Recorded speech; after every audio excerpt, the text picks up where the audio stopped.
early morning mist as far as he could see.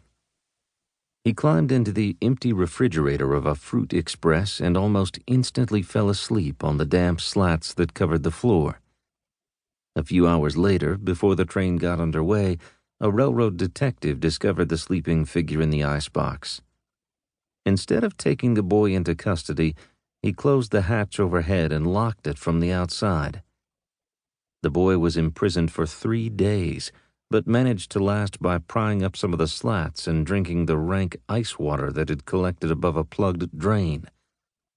A brakeman in the Louisville yards heard him beating against the tin walls of the compartment, pulled him out by the hair, and booted him off the train.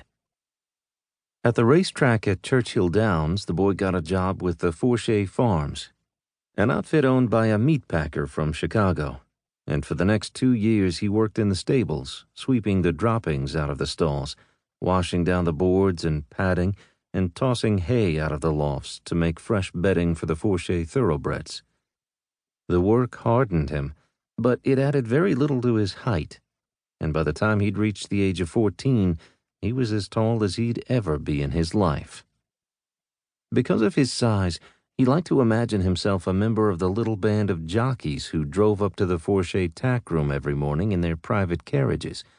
But all of his attempts to become friendly with the riders ended in his being treated like a servant, and once, making the blunder of addressing one of them in front of the Seelbach Hotel in Louisville, he was at first ignored, and then he was caned into the gutter when he persisted.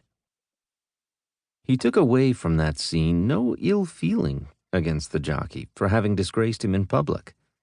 He didn't know that he'd been disgraced.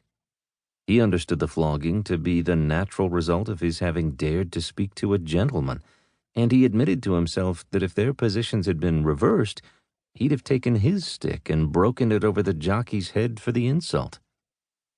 A stable boy was low company for anyone to be seen with, but someday he'd be a jockey too.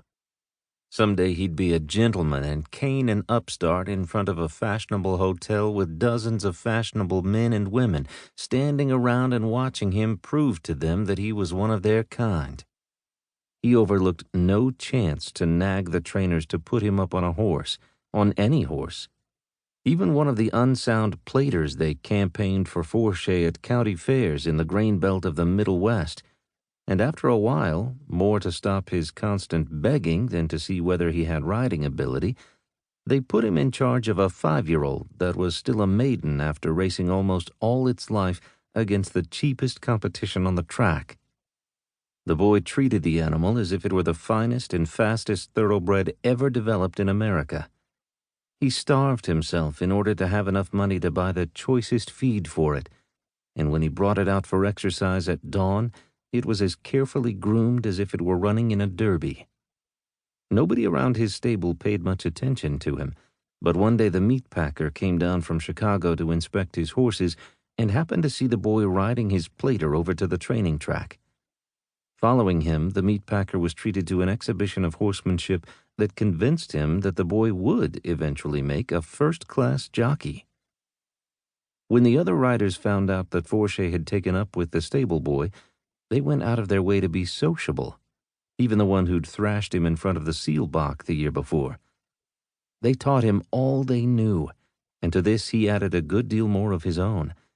And when, one afternoon in Pimlico, he rode his 40th winner and lost his apprenticeship, he felt that at last he'd realized the ambition of his life, to be a jockey and a gentleman.